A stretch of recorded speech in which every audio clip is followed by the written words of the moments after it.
Welcome back to the Tigers Den podcast, guys. Before we get started, you know what we got to do. Smash that thumbs up button, subscribe if you're brand new, and don't forget to ring that bell and join the Noti Squad. Hit those links down in my description. Follow your boy on Facebook, Twitter, and IG at Big C Got Game. Well, our Tigers moved to 3-0 on the season after barely getting past Oklahoma 49-31. Don't be fooled by the score. Yes, we won by 18, but it was closer than you think. Look at the scores. First quarter, we both scored 7 apiece. Then we take the lead going into halftime, 21-10. Oklahoma comes out and outscores us in the third quarter. But the Tigers, showing their championship bravado, put up 21 points in the fourth quarter, finally pulling away.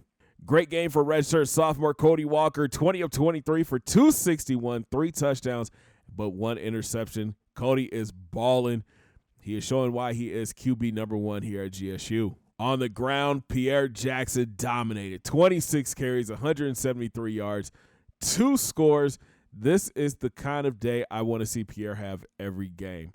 He needs at least 25 touches on the ground each game. I would love to see him get 160 to 170 yards each game.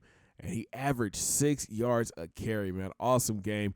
Big shout out to Kevin Easley. He chipped in. He had 7 carries for 59 yards. Cody Walker, 10 carries for 25 yards and a score. Out wide, we finally got Antonio Walker going. 6 catches for 66 yards and 2 scores. Shout out to Bobby Smith. He had 3 catches for 27 yards and a touchdown.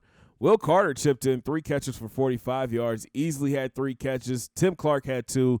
Sheldon Hicks had 2, including 1 long catch for 58 yards.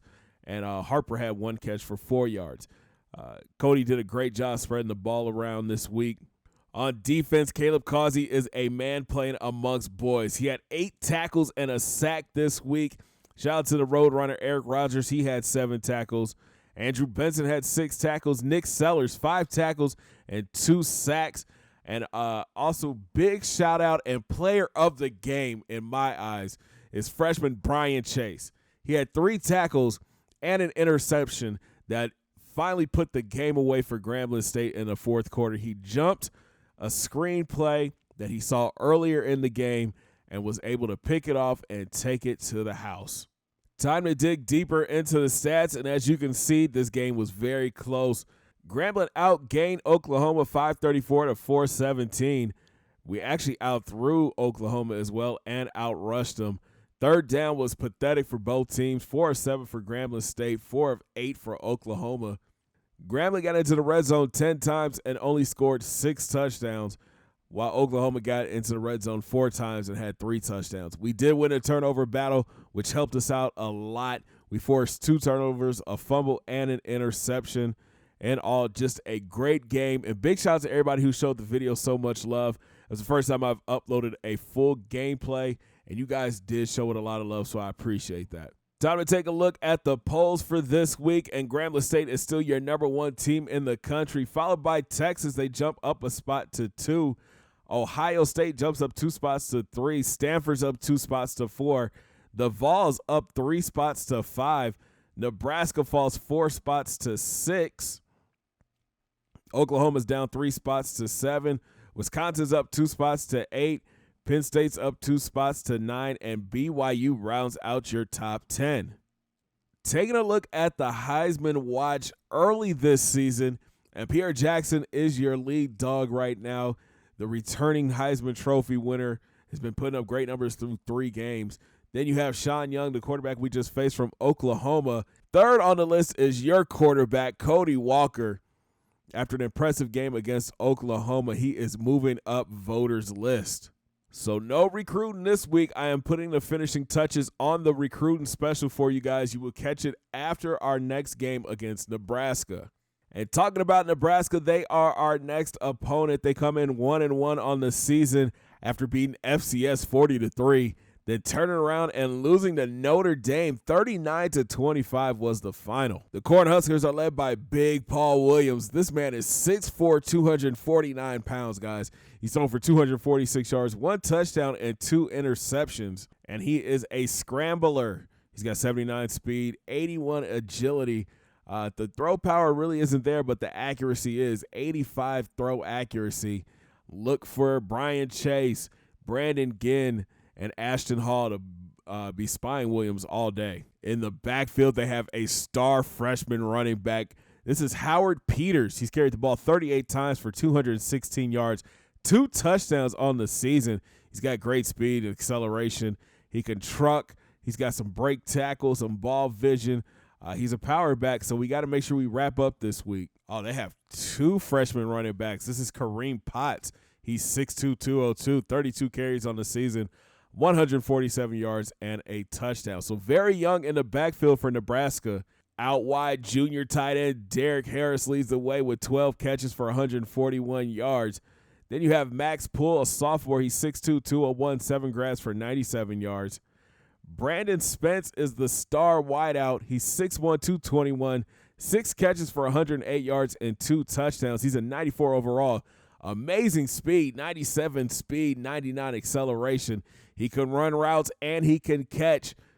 Brent Stovall's going to have his hands full this week. Then you have freshman Brian Guidry, 2 catches for 36 yards. And Quentin Smith, 6'4", 223. He's a sophomore, 2 grabs for 15 yards. I like our chances against this receiving group. I put our secondary up against anybody. On defense, the Black Shirts are led by middle linebacker Cameron Thomas, 10 tackles on the season with 2 sacks. Then their strong safety, Matt Woodard. He's a big boy, 6'4", 202, and a thumper. He's got 10 tackles on the year. Then you have defensive end Nick Morris. He's got 9 tackles and a sack. And shout out to right outside linebacker Corey Patterson. He's got 8 tackles and a sack. We got to keep an eye on defensive end Austin Overstreet. He's got 5 tackles and a sack on the season. And in the secondary, star corner Sean Washington leads the team with 2 interceptions. Followed by middle linebacker Cedric McGrew. He's got an interception as well. We dig a little deeper into the Nebraska roster, and we see that Brandon Spence is a 94 overall wide receiver. Then you have Quentin Smith. He's an 83 overall. Max Poole, 83 overall, and Brian Guidry is a 78 overall. At tight end, you have Derek Harris. He's an 85 overall. The offensive line, Luke Johnson leads the way for the left tackles. He's an 83 overall. John Gordon is a big boy, 6'5", 271. He's a 93 overall. Then you have Gary Hines. He's a 96 overall. Right guard Kenny Van. He's an 83 overall, and his backup is Rodney Gary. He's an 80 overall. And then right tackle Lester Jackson is a 73 overall. Our defensive line on the right side might be able to take advantage of these guys. On the D-line, you have Austin Overstreet at left end, 92 overall. Then Nick Morris is an 88 overall on the right side. Up the middle, they have 2 star D tackles. Lionel Smith, he's a 91 overall and a pass rusher. Then you have Nate Moore, who's more of a nose tackle, 5'11", 286. At outside linebacker, Desmond Lee is on the left side.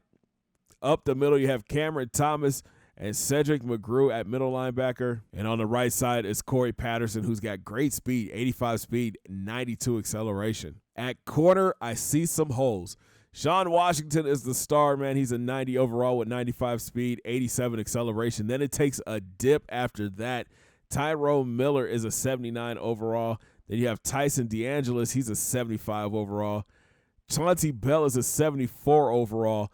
And then Wesley Butler is a 71 overall. Our wide receiver group is too good, and I like the matchup. At free safety, you have freshman Scott Hayes. He's a 77 overall with 91 speed and 95 acceleration. And it looks like Herbie is rolling with the Tigers this week. Thanks for watching, guys. Make sure you smash that thumbs up button and subscribe if you're brand new. And don't forget to ring that bell. Join the Noti Squad. Hit those links down in my description. Follow your boy on Facebook, Twitter, and IG at Big C Gat Game. And we'll talk from the hole for our first home game of the season as our Tigers look to move to 4-0.